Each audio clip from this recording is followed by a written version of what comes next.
El primero lo resolvías vos, Andrés, ¿cierto? ¿Vale?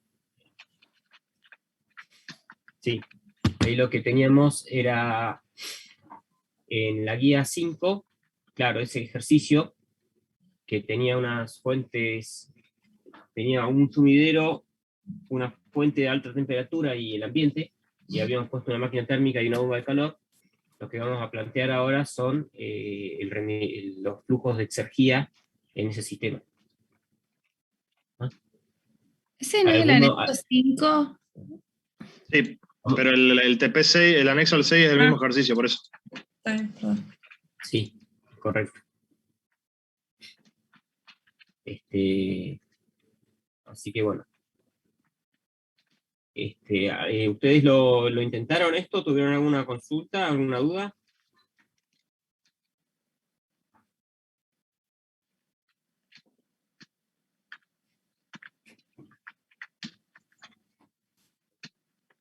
Bueno, bueno, cualquier cosa me avisan. Si querés comparto yo ahora. Vale.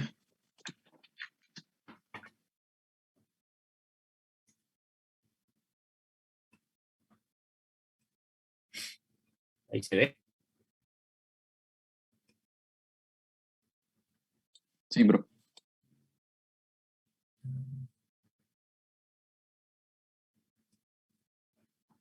Bien.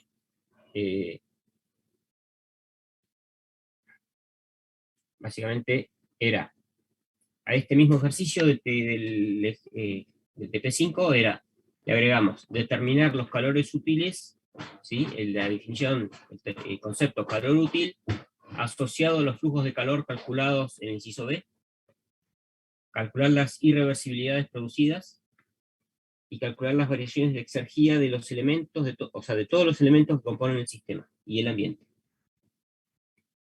Entonces, habíamos tenido en el TP5 este esquema, una máquina térmica, de que salía un calor de la fuente caliente. Bueno, a este calor de la fuente caliente hay asociado un calor útil, ¿sí? Recordemos que acá tenemos una máquina de Carnot, una máquina reversible con rendimiento de Carnot. Entonces, QF tiene asociado un calor útil, Q1 y Q2 tienen asociado un calor útil, y vamos a ver qué pasa con Q0. Entonces, esto era el ejercicio que ya habíamos calculado, rendimientos, reversible. Habíamos hecho un volumen de control que cortaba a los flujos de calor porque era lo que queríamos resolver, y con los datos y las ecuaciones que teníamos habíamos hecho una serie de sustituciones para obtener el calor que sale de la fuente caliente. Ese valor nos daba 4661 watts.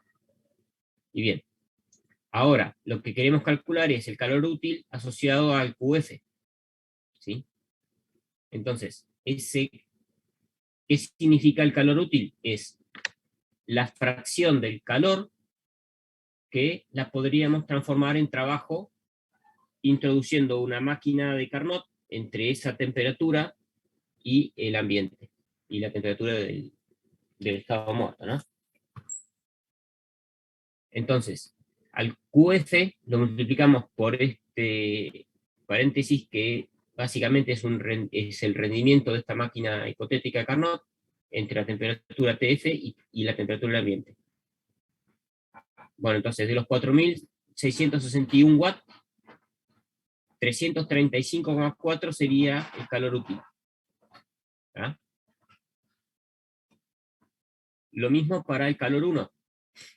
El calor que sale de la máquina térmica, el calor 1 ingresa a la temperatura del sumidero, ¿ah? Que es 25 grados. Como temperatura de este recinto es distinta a la temperatura del ambiente, ahí hay una capacidad de obtener un trabajo, ¿sí? Entonces, asociado a ese Q1 hay 22,7 kilowatts. Lo mismo para el caso de Q2, ¿sí? Fíjense que, bueno, cambian las magnitudes porque cambian las magnitudes de los calores. Era Q2 era el mayor de todos, perdón, y Q1 era el menor. 338, de los cuales 22 son útiles, y de los 4.661 del Q2, 312 son útiles. Y respecto del Q0, fíjense que es un calor que se intercambia a la temperatura del ambiente, o sea que directamente el calor útil es cero. ¿Ah? Bien, respecto de irreversibilidades, sabemos que las fuentes son internamente reversibles, ¿sí? Entonces el sigma de la fuente es cero, por eso las irreversibilidades de las tres fuentes son cero. Entonces, en la máquina térmica queremos calcular si hay reversibilidades o no. Entonces planteamos el segundo principio en la máquina térmica. Sabemos que es un SARE, o sea, de la variación de entropía en el tiempo de la máquina es cero. Bueno, en esta máquina no hay flujos de caudales másicos, o sea que estos dos términos son cero. Ingresa un calor QF sobre TF menos Q1 sobre TS, y reemplazando numéricamente los valores que habíamos obtenido, nos queda que esta resta de cocientes es cero, ¿sí?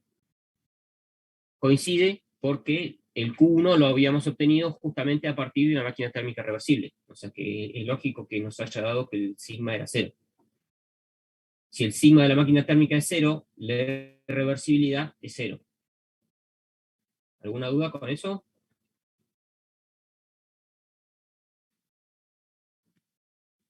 Acá lo único que hicimos fue verificar que el sigma era cero. Ya íbamos a saber que era cero. ¿Por qué? Porque el Q1 lo habíamos obtenido con un rendimiento de Carnot. ¿Se entiende? Sí, profe. Lo mismo para el caso de la bomba de calor. Q0 sobre T0 menos Q2 sobre T2 es cero, lo verificamos numéricamente, y nos dice que la irreversibilidad de la bomba de calor es cero.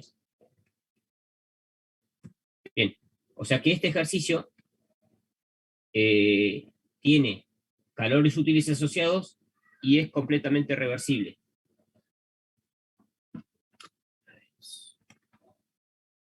¿Ah?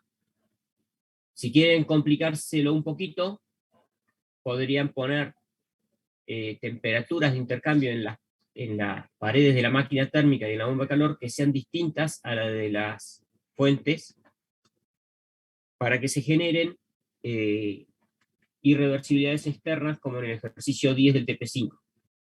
Eso, si quieren, háganlo, y cualquier cosa lo vemos. ¿Ah? No era más que eso, el aplicarle exergía a un ejercicio de, bueno, de primer principio y segundo principio que hemos hecho.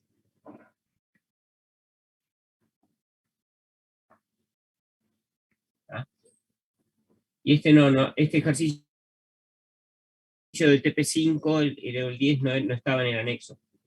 Podríamos hacerlo, pero básicamente es muy similar a lo anterior, o sea que no vamos a agregar conceptos nuevos. ¿Alguna consulta? Profe, la única consulta que tengo es que si nosotros, por ejemplo, le cambiamos la temperatura a la que sale el calor de la máquina térmica, Sí. que es diferente a la fuente de 25 grados centígrados.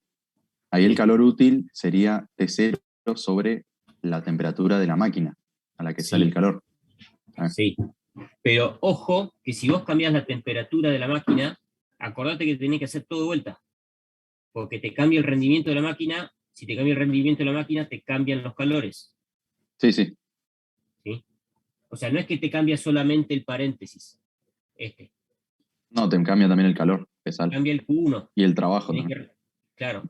y te va a cambiar el Q2 porque sabíamos que el dato era Q1 más Q2 igual a 5000, o sea que cambias una temperatura acá y se te desbalancea todo el ejercicio. ¿Sí? Está bueno para practicarlo, para que vean cómo qué ocurre. A ver, quizás cosas, no esto, pero desbalances como el que estamos hablando, operativamente en una planta pueden ocurrir, ¿no? Cambian una variable y les cambia varios dispositivos. Bueno, no sé, José, creo que seguías vos con el de la heladera, ¿no? Sí, ahí comparto.